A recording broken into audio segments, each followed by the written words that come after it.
hello again, America, from the Twin Cities of Minneapolis, St. Paul, where it's always fair weather. We have no problem at all with the weather. We couldn't have asked for bluer, sunnier skies than we've enjoyed this week. We had a little bit of a scare this morning, but we nevertheless have come to expect you here in this area not to be intimidated by much of anything, including the weather. And we thank you for being here, and I think we've all been rewarded by another wonderful day. I've often bragged about the fact that I was once a neighbor of today's guest. We lived across the street from each other. We had a lot in common. We both had the same kind of house. We both had early American furniture. And it was I should say it was the early 60s when today's guest interviewed me for a newspaper she had been writing for, a weekly suburban newspaper. And it seemed like in a very short time I looked up and there she was in Life magazine. She now enjoys the status of being responsible for the #1 best-selling book on the publisher's list. Time, New York Times, Newsweek, whatever list you want to find, you'll find this book at the top, and it's been there since May. Certainly credit to the fact that she's saying something. She's ringing your bell, and we're pleased that she came to Minnesota to be with us today. Would you kindly welcome Erma Bombeck, right here.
Erma Bombeck is here. I did everything. I canonized her book and did everything but make house calls to sell it and never mentioned the title. It's If Life is Just a Bowl of Cherries, What Am I Doing Here in the Pits? Following on the heels of another successful book titled Grass is Always Greener Over the Septic Tank. Yes. Right. That is, in Classy fact, titles. that's going to be a movie. It already is a movie, isn't it? It is. It's a made-for-television movie, and it's going to be on CBS on October the 25th, and Carol Burnett plays me. And Farrah Fawcett was much too tall. Just didn't work out. Wrong type. Chuck Roden plays Bill, Yeah, and there is a smashing resemblance between Chuck Roden and Bill Bombeck. Yeah, they put a lot of powder in Chuck Roden's hair, and they pulled it off. Yeah. Is anybody here? Do you wear? You're not wearing a one-size-fits-all garment? Anybody here? It probably wouldn't fit all of me. I'm wearing a one-size-fits-all. That's the garment where you buy it. What is the design on it when you buy it? It's a little. Well, there are several. If you're buying the pantyhose, of course you get the little egg that no chicken should give its life for. And I have on a pair of pantyhose today that is on backwards, so I'm in a great deal of pain as I do this show. You know that. Irma, if you get a snag in the front, do you turn them around the other way so the snag is going up the back? Is that why you have them on backwards? Yeah, it saves. You know, who sees the back of my legs? I got a heel back there anyway, you know. Just hold up. You've got a question. Yes, I have a question, Irma. Some of your writings are a little bit slanted to make the housewife seem kind of downy, and not really downy, but that her worth is not quite as great as it should be, because I think that the housewife and all of these driving the kids to market and we're just chasing around constantly with these kids is probably one of the greatest things that motherhood is all about. And I think that women who are homemakers and housewives and do this 24-hour-a-day job. I agree. It's just tremendous. I kept house for 36 hours a day, and I loved it. But at the same time, it drove me up the wall. I just thought there were days when I was going to impale myself, on a stick. And I think one of the greatest assets that a housewife has and has to have is a great sense of humor about herself. Yeah. And if you have a great sense of humor about yourself, it means that you're so secure that in what you're doing that you can't hurt it, you can't alter it, you can't change it. Yeah.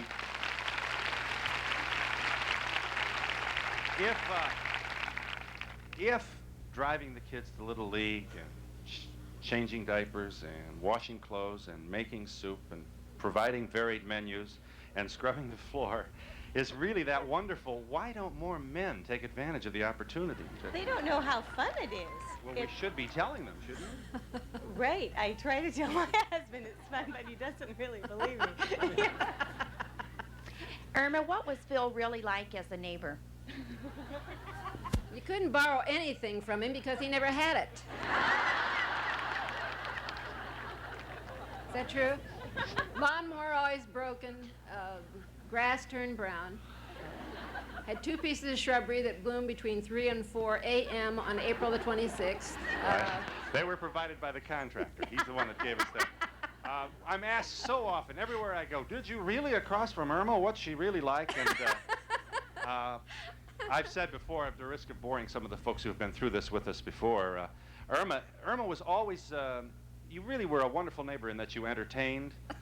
Irma really did. You know, the kind of person who's throwing the party for everybody in the neighborhood and allowed everybody to reconnect socially. I was it's so amazing. lonely. I'm sorry? Really, I miss you. Nothing like living across the street from you. Yes. I was wondering if either of you have funny stories about each other when you were neighbors. Not for a syndicated show, we don't. No. Yes. First, I have a comment, then I have a question for Irma. I am against cloning, but You're if somebody against cloning? yes, but if somebody said, what 2 people would you have cloned? I would say Phil Donahue, so we could get all these controversial issues aired, and Irma to kind of get us back in normalcy again. Thank you. Yes. I wanted to ask Irma if she ever cares for outdoor living, and any comments if she's ever had any books. Well, you've been camping, What are you talking about, camping? Yeah. Oh, watch your mouth. Oh, hate that. Motel 6 is just about as primitive as I want to get. I don't want to do those things.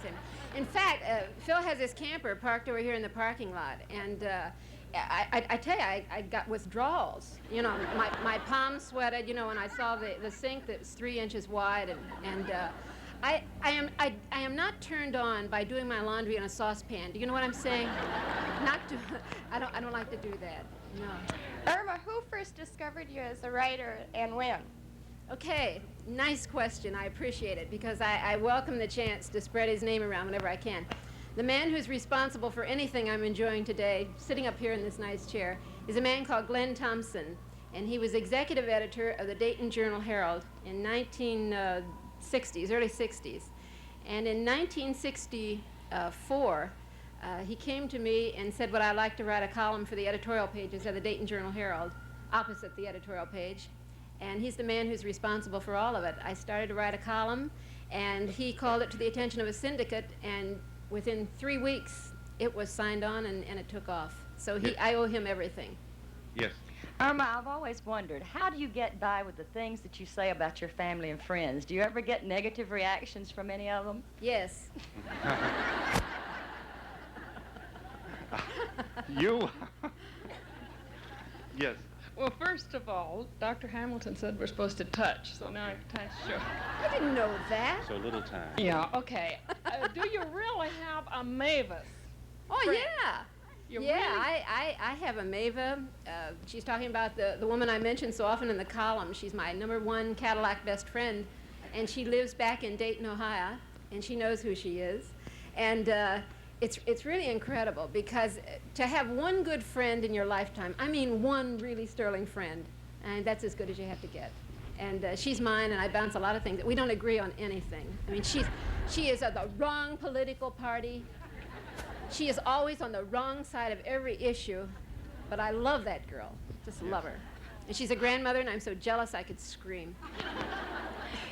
Irma, you looked terrific. I can't see the hips that you talk about. Thank God you've got a seat way back in the woods there. Yes. Yeah, you're gonna look They're great. here. You must have some fantastic ideas on how to present to your husband separate vacations. I'm sorry. Separate vacations. Was that Have a you- question? Yeah. Do you have some ideas as to how you could even broach the subject? Have you? Isn't that what you mean? How do you suggest separate vacations to your husband? Gee, I never had that problem. He, you know, I'd just look over in the bed and he wasn't there. You know. We're not much of a democratic family. You know, like if we want to pick up and move to another state, I mean, we don't sit down and have a family council, you know, like Ozzie and Harriet used to be. We just, you know, the van pulls in and we say, hey, we're moving, you know, and we go out. So, Yes. guess we don't Irma, talk do you allow your family to throw you insults for material? Well, I don't know this for material, but I get a lot of them. Is that a body that blew up here? No, it's just a hat. It's okay. It's okay. Yes. How do you come up with the titles for your books? They're the hardest things of all. I write the book. You know, you hear a lot of people, especially authors, who say, "Oh, do I have a book?" And they say, "Well, how much do you have done on it?" And they say, "I've got a title," and it's sensational. Well, with me, it's the other way around. I write the book, and then we're sitting there on a Sunday afternoon, and nothing's happening, and the publisher says, hey, you know, I mean, the artist has to get busy. We're not going to make the deadlines. It's ready to roll. We've got pub date, you know. And we burn up the telephone lines on a Sunday, and it's just sort of like a picking brain thing. One calls the one in Connecticut and New York, and we just burn up the lines until finally we come up with a title. And it's craziness, but once it hits you, you know it's going to work. It was Erma Bombeck who first discovered the fact that washing machines eat socks, and never two of the same kind. You were also the person to really, I thought you deserved a Pulitzer for your account of your son finally brought home his gym clothes. Yes. How yes. did you know that he had? Well, he brought them home one day, and I didn't actually see him bring them in the house, but my eyes began to smart. And like a smog alert, and I went into the utility room, and there were these stiff things there. And he said they're his gym shorts, and his coach suggested that they bring them home every year and a half, whether they needed to be laundered or not. So I washed them, and the only thing that came out was one shoestring and a piece of spaghetti that had been on the shirt. And that was the only thing holding them together, was absolute filth. It's a terrible thing, terrible. We're in Minneapolis, St. Paul with Erma Bombeck, and we'll be back in just a moment.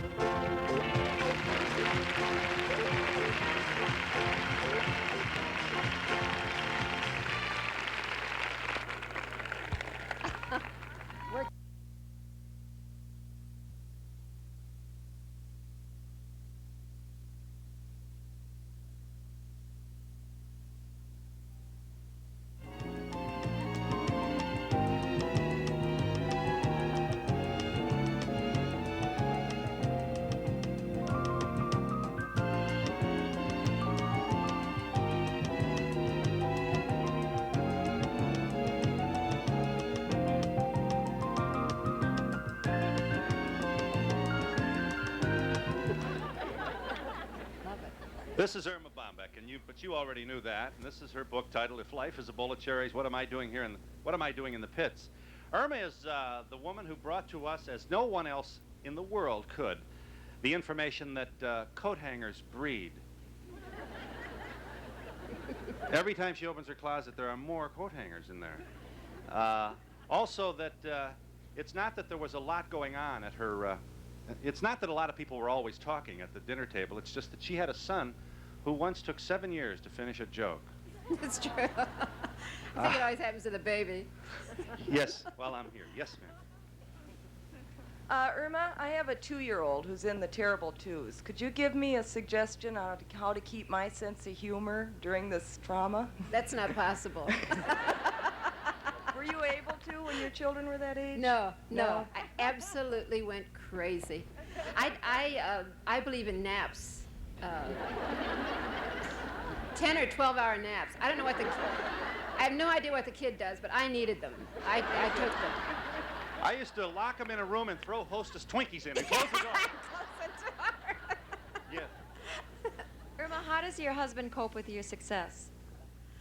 Well, I think that's meant as a serious question, and I think cope is a very good word. I think he does one heck of a job about it. He is a secure man in his own right. He has to be. What he does very well, and he's a husband who's been very supportive, and boy, does that help a lot. He's with me all the way. If there's criticism or something, you know, he's there to buoy you up, and there's a lot of that. And it's been a good marriage with old what's-his-name for 29 years. Irma? Yes. You had the funniest column 2 or 3 Sundays ago on how you wish your husband loved professional football again. Yes. I wish you could maybe expound on that a little bit. Oh, gosh, yes. You know, football has a new dimension now, and I don't know if you've noticed it. Well, of course you've noticed. Along about halftime, they bring out 50 girls, 50 of these poor deformed devils, and it has come to the point where the men are going out to get the refreshments while the game's on and sitting there watching them. So it's I just wish he'd watch football again. I'd give anything if he would. Not to be confused with the earlier column in which you declared that if a man watches what for how many? 185 televised football games a year, he should be declared legally dead. And I still believe that. Irma, you had written a column on women going back to college. Yes. Are you considering it? No, I'm not considering it, but I think that column reflects a lot of the changes that are happening with women. There are a great number of them who are going back to college. And I sort of share some of the frustration they must have at having to adjust to something new. I mean, you know, when you're 37, 40 years old and you go back to college, the number one priority, the thing that you're the most apprehensive about, has to be finding a parking place. Has to be. And so I just sort of summed up all of the things that might bother her and put it in one column. No, I'm not going back. Yes. How do you stay so dynamic and full of energy? You must have a very busy schedule. I drink. I don't know what I say. No, that's very kind of you. Thank you. I don't know. I take Geritol. I take lots of iron. My supporters are rusted at this point. No, I tell you, it's something doing what I do. Just let me take a minute with this. When you write humor, right away you're about 16 brownie points ahead, because all you're trying to do is just bring a little laughter to people and be a little absurd and a little crazy. And it's happy work that I'm in. I mean, I don't have any great big issues that I drive people crazy with. It's just a fun type job, and I think you can't help but be up. If you were sitting up here and you looked at all these people, just look at yourselves. You got smiles on your faces. I don't know why, but you're sitting there, and that's got to be a real boost for me. It's got to be a real upper. Thank you.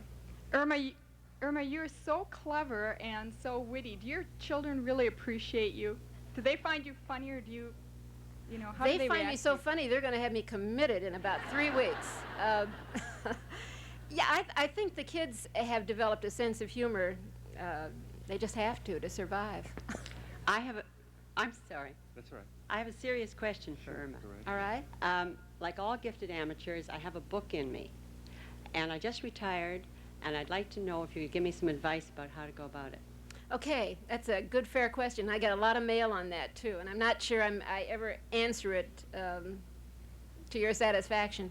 If you got a book in you, the main thing is to put down in a very short form what it's about and where you're going with it, and send it to a publisher. And the publishers are listed in Publisher Weekly. There's a whole list in their addresses, and you sort of send out a feeler and see what they're interested in, and then in the meantime get busy and start writing the first 3, 4, or 5 chapters. If you want to finish the whole book and put your time in on that, that's your thing. But I think it would be wise if you'd see what the market is for it before you put all the work into it. Good luck.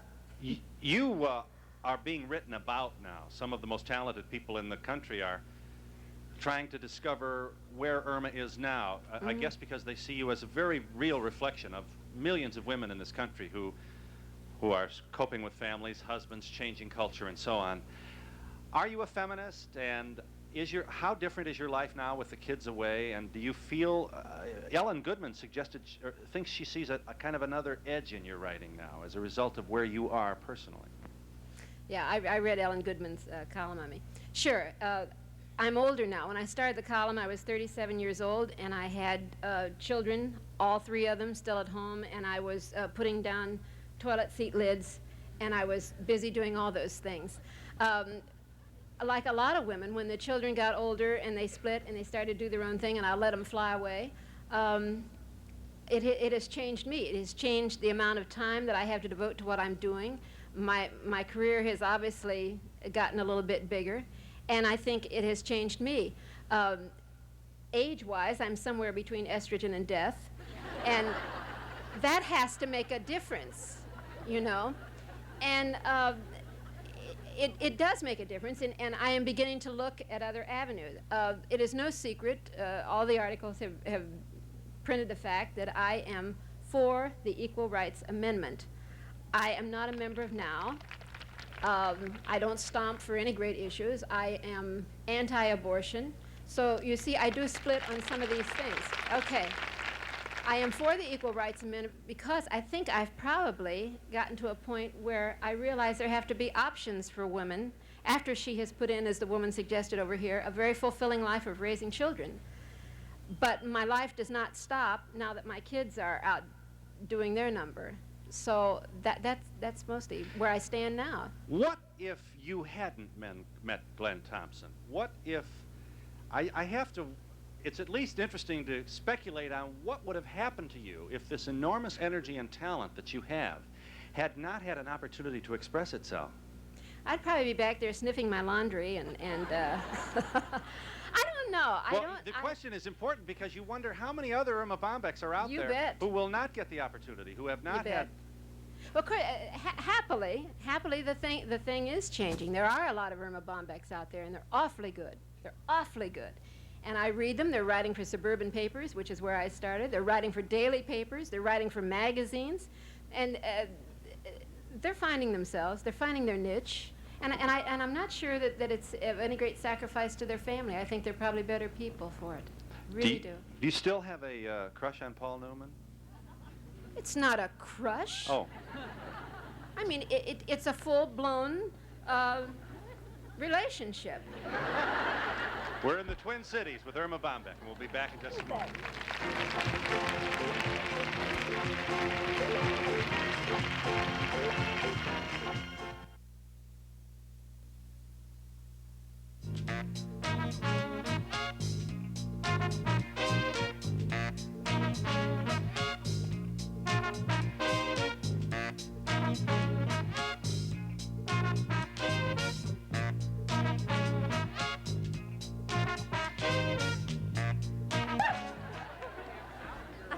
We're back with, this is Minnesota, and we're with Erma Bombeck. Do you want to reach over here? I'm doing my best. We want to get everybody in the act. Yeah.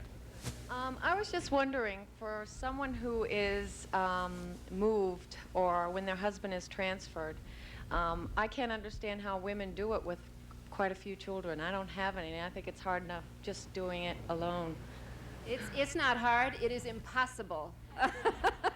It is difficult picking up roots and moving kids out to other states, but a lot of people do it. Yes. I'd just like to let you know I've read all your articles that you've had in the paper, but my favorite one is the one about the day you took the ironing board down. Yes. I don't know. Do any of you have ironing boards that are down in your home? Any of you? You take them down? Well, I don't take mine down. From one year to the next, it just stays up, and I iron on demand, and the stuff comes in and out, you know. And when I take the ironing board down, that means we're moving. That's it. That is definitely it. With 3 teenagers, I enjoyed your article in the book about the parents wanted to move out. Yes, and, yes. And have their own apartment. And Right. do they afford it? And do they know what they're getting into? And I really enjoyed that. Thank you very much. Thank you. Yes. What do you do for relaxation and enjoyment? Well, I don't get a lot of that. We just went on a vacation this summer. I wanted to go someplace where they hadn't seen my 2 dresses. So we went to South America, and my husband picked the vacation, and we went to the Galapagos, which is off the coast of Ecuador, where they have the big turtles and the sea lion and the lizards, and oh God, I had a terrible time. And then we went down to Easter. Do I have time to tell a story about Easter Island? Okay, if you don't know where Easter Island is, I didn't know where it was. You know, we flew in. What do I know? I mean, we went in, and it's this island out in the middle of the Pacific. And because it is so remote, it's about 1,600 miles off the coast of Chile. So we fly into there, and, you know, I get off the plane, and I've got my master charge right here in the hand. I smell gift shops. Where are they, you know? And I don't care about anything. I just want to, you know, hit the gift shops. So we got there and found that because it is such a remote island, that there's no exchange of money there. They don't know what a credit card is. They don't want money. What you do is you have to exchange something, because the ship only comes in once a year, and they get very few things by plane. So you have to barter with something you've got on. Now, I had this ugly pink blouse. I just hated it. Absolutely hated it, and I thought, I'm going to get rid of this ugly pink blouse for one of these wonderful wooden statues. Do you know that no one on Easter Island would take that blouse? I swear. Incredible. I had a lot of Irma, you're ugly so ones. wonderfully talented. Did it ever cross your mind that perhaps you could play Carol Burnett in your movie? Never crossed my mind. The lady is so Yes. talented and What so is it- neat. What does your husband do for a living? My husband's an educator. He has a PhD in education administration, and he's been a school teacher and a principal all of his life. Yeah. Irma, where do you live now, and who is your neighbor? I live in Paradise Valley, Arizona. What do you mean, who is my neighbor? Well, yeah, I hope you're going to say that you couldn't replace me. Well, the most famous neighbor I have is Barry Goldwater, who is to the left of me. Yeah.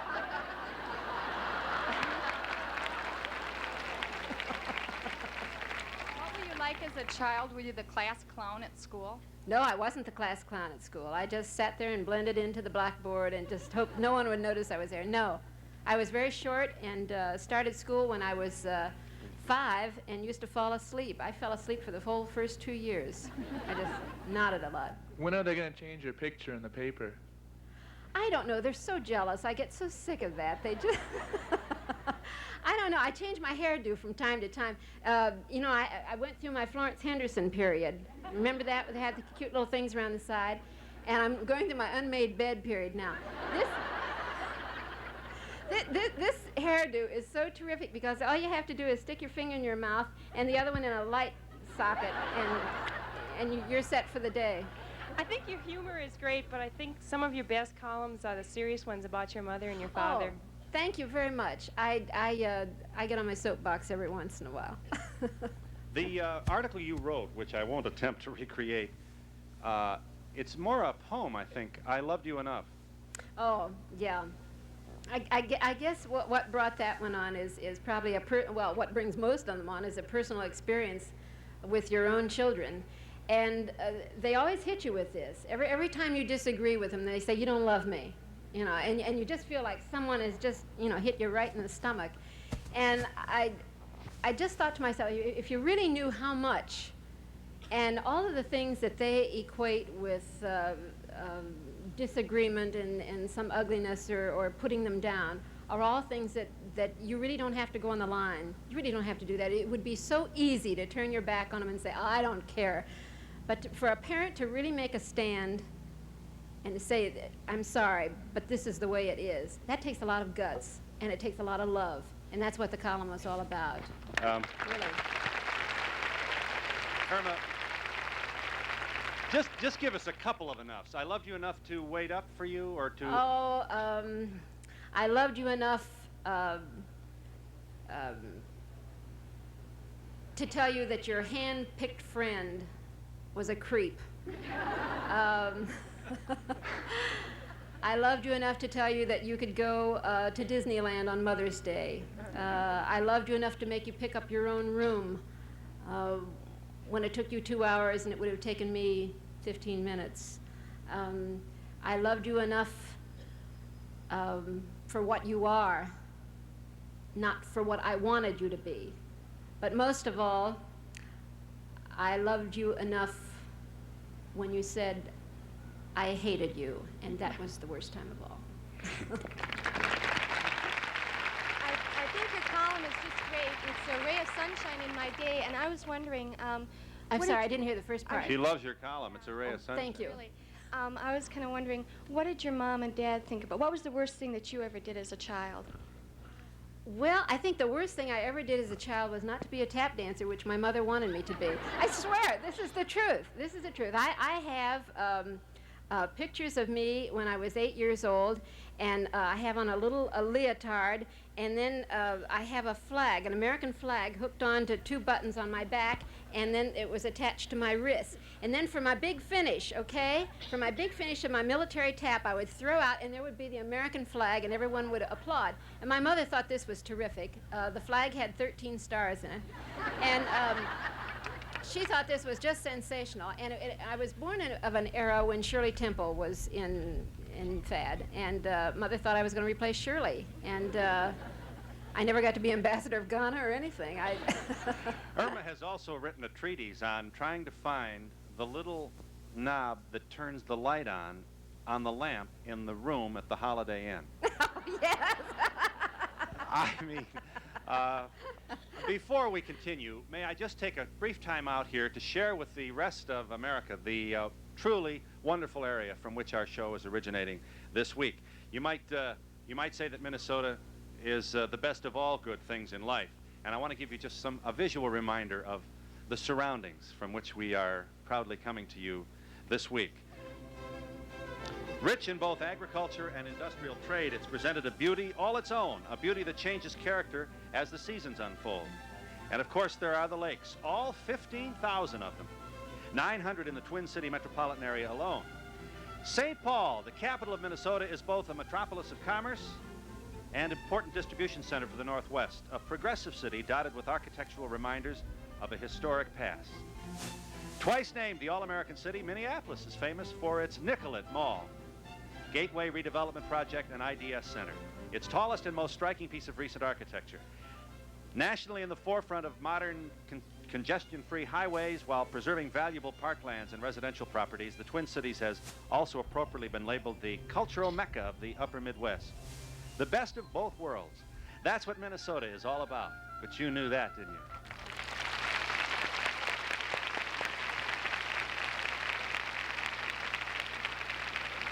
Let me also acknowledge the professional acumen of the crew from WCCO responsible for the wonderful shows that we've been sending out this week. Thank you very much, ladies and gentlemen. Irma, I know the things you write about really do happen, and you know they happen, but I have to share with you what happened to me. About 5 years ago, you wrote about a layer cake that gets about a ½ an inch high.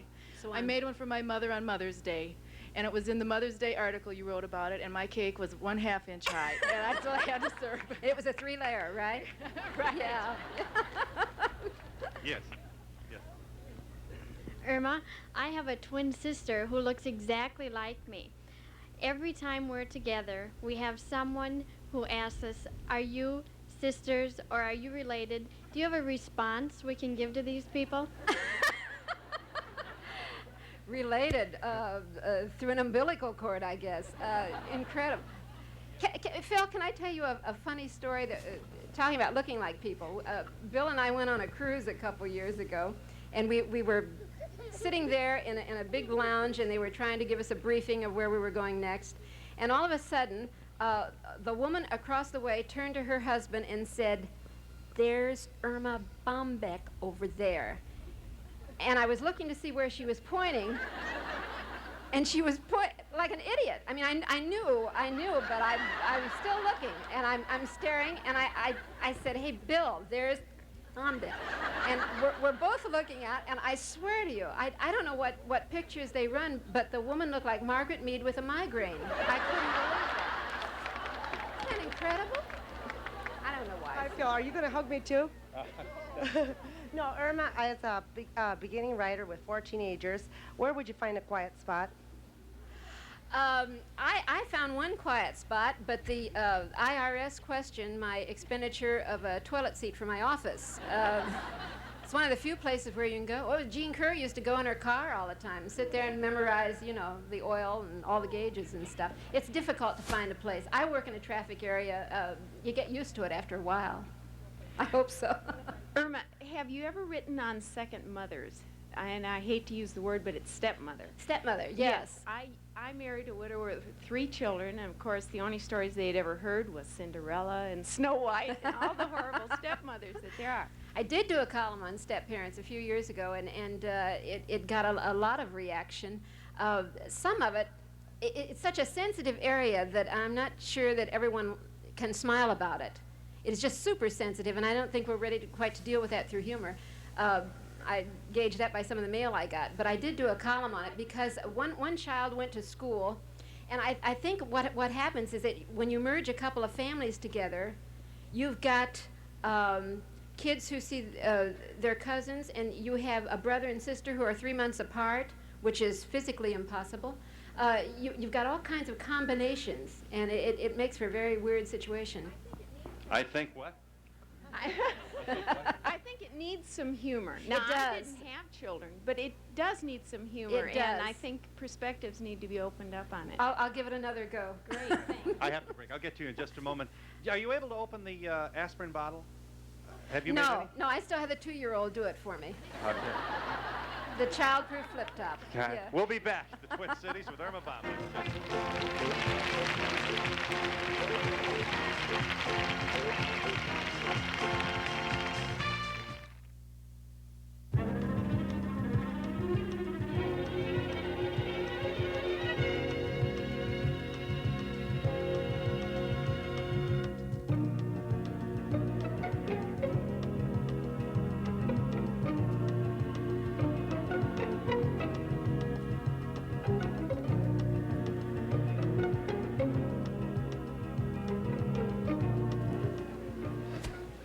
Irma, we're back with Erma Bombeck. Irma, did you always know you were good as a writer? Oh, come on. Well, I mean, in high A school... couple of grocery lists, bad checks. I mean, you know, is that a... What? No. You're not born knowing that. you mean, in other words, you really didn't have a grasp of your own... Your talent is really exceptional. That's kind of you. I guess I want to know...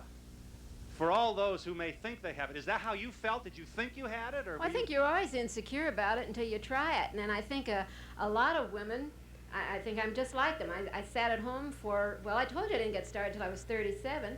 So I sat at home all those years, and I looked in the mirror every morning, and I said, you could write a book if you really wanted to. However, you know, I've got to go bleach something. So I would take off. And then I would come back, and people would say, are you writing these days, Irma? And I said, no, I really don't. As soon as the kids are grown, I'm going to clean the house and write a book. I'm going to do those things. Well, you know, you keep putting it off because you are insecure about yourself, and you're afraid you're going to fall flat on your face. And then when you fall flat on your face, then what? You know, that's a revelation to you. So it takes a lot of courage to hop in, I think. Two quick questions. Yeah. Are we indebted to you for the wonderful expression, the pits? No, I don't think so. I think that's an expression that went around long before I got there. I wish I could say yes. I would like to know who some of your favorite authors are, and Phil's also. I like Well, I like all kinds of writing. I've always got a book that I'm reading. I like Judith Guest a lot, who wrote Ordinary People. And she's super. She's working on another book. And when I take the time to track somebody down on the telephone and say, hey, lady, you really got a lot of talent, you know, then that's something. I liked Gifts from the Sea, which is my all-time favorite book by Anne Morrow Lindbergh. Yeah. I think she said everything so well. And I like all kinds of humor. I just reviewed Art Buchwald's book for the Chicago Sun-Times. I got a kick out of Nora Ephron's review of our own upbringing in the 50s. She talked about her boyfriend with Angora dice on his rearview mirror. Yes. Very personal question, if I dare ask, but what is your exact age? My exact age? Yes. Do you think I'm sensitive about it? I mean, you think I don't want to tell you? It's, I'll get there, just a minute.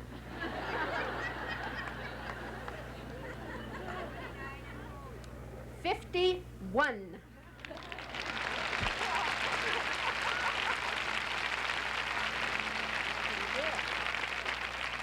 Hi, my husband's a doctor. Do you have any comments on waiting in doctors' offices?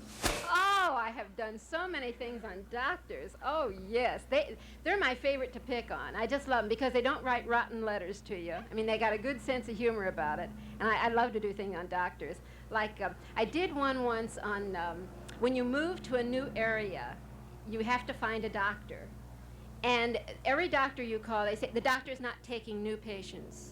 And I say, I'm not new, I'm really very old, you know. And you really can't get parts for some of me anymore, you know. And you go through this problem, and it's a very deep problem. So hypothetically, one night I went to this party, and because my hostess said, I'm inviting a medical doctor here, and I thought, terrific, I'll make inroads. So I went over to this one man, and I said, you know, are you a doctor? And he said, yes, I am. And I went through all my symptoms. I had this cold that wasn't getting any better and was hanging on for about 4 years, and could you do anything about it? And finally he said, yes, if you'd like to come in the next room and take off all your clothes, I'll give you an examination. So I told my hostess, I said, that's really very tacky of him. And she said, you don't know how tacky. He has a PhD in Oriental art. Doctors, I love them. Irma, I wonder if you have any comment on today's fashions, the big look. Do you think it hides? The Annie Hall look? Yeah. Yeah, it looks like, I remember when Diane Keaton came to the Academy Awards, I said she looked like she had gone to her closet and didn't know what to wear, so she wore the closet. It's just terrible. Yeah, I'm a little more conservative than that. You know, I never know what to do with the scarves. They always look like a tourniquet to stop the bleeding or something. Yes. Irma, I'd like to know, as you spend more and more time away from home, who helps you with the household chores? I don't spend time away from home. That's a good question. I think my image here is something less than what it is. I wish it were. I don't lecture at all anymore, and I was not on the road promoting this book at all. I stayed at home, and I really have been there writing. So I'm at home a lot, and I have a cleaning woman 2 days a week. And the rest is old Irma.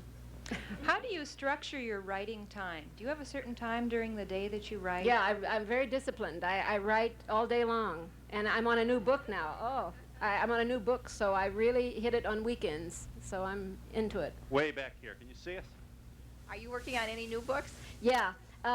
Just mentioned it. I'm working on a new one that was supposed to be finished by December, and I have 50 pages done on it, so it's not going to make it. I want to spend a little more time with it, so I don't know when it'll be finished. Irma, are any of your children married? No. Do you have somebody in mind? Get her name, Phil. What have you got, a boy or a girl? Well, I've got a girl that's ready to be married. She's going to be 20. How old is she? 20? Terrific. I got one. I got a match. Yeah. Terrific. I love that. We have this one. You know what the problem is? I want to get into this just a second. I think the problem now, you know, the empty nest syndrome was sort of overdone. I mean, people said, oh, the empty nest, you know, and stuff. I think there's a problem now that is very prevalent in this country where you launch them and the nest is empty, but they keep coming back. They keep coming in and out, yes, like a revolving door. And I don't know how to resolve. I have one son, And we moved a couple times on him. And we put in a payphone. We did all the right. One night he went to the bathroom, and while he was to the bathroom, I did his room in pink and green and rented it. And finally, I think the only way to beat this is to really have your kids leave home and really make a commitment and stay out. We did a very daring thing. We did not stock our refrigerator. And he came in one night and he opened up the thing and he stood there with both doors wide open, you know how they do, and his nostrils, you know, were absolutely fogging up, you know, with frost. And he stood there and he said, "Is that all there is? I mean, where's the food?" And we said, "That's it, fella." And he hasn't been home since. So. We're in the Twin Cities of Minneapolis, St. Paul with Erma Bombeck, and we'll be back in a moment.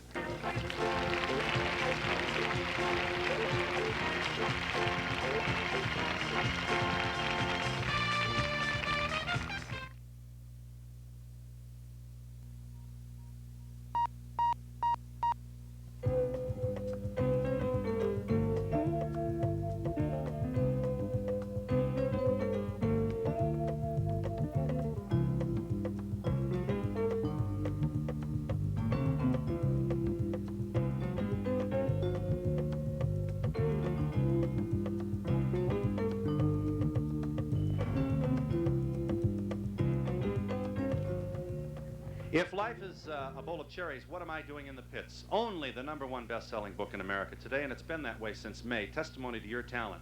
Share with us that story that I'm always begging you to tell and never giving you enough time to tell. And he wants me to tell it in 20 seconds. Okay, what he's talking about is the story of Mike and the grass, and it's a story I tell a lot because it's very poignant, I think. It's a bit of bittersweet. It concerns a father who is very consumed with the grass growing in his backyard, and it seems that he can never get a good crop going. And so when Michael was 3, he dug a sandbox in the backyard. And the father looked out and said, "There won't be any grass growing there. What are you doing to me?" And the mother said to him, "It'll come back. The grass will come back." So when the kid was 10, he put up a jungle gym set. And his father looked out and said, "Well, look at that. I mean, tearing up that lawn like that, it's miserable. I'll never get grass." And the mother said, "It'll come back." So when he was 12, he put a basketball hoop on the side of the house. And again, he had great big spots there. And they said, "It'll come back." And the story proceeds, and I'm telling it very fast, Phil, to the end, when the grass is a rolling green, it's like a carpet, a sponge carpet, and the father looks out, and there's no sun anymore, and he looks very wistfully out the front window and says, "He will come back, won't he?" So it's that sort of thing. Many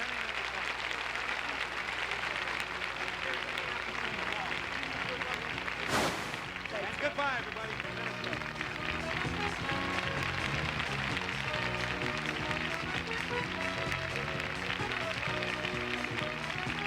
On our next Donahue show from the heartland of America, Minneapolis, Minnesota, we examine what Norman Lear thinks is good television and why the National PTA disagrees with him.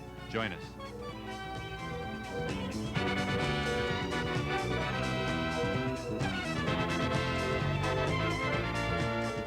While in Minneapolis, accommodations for the Donahue staff and guests have been provided by the Minneapolis-St. Paul Registry, offering both ultra-modern luxury and old-fashioned hospitality.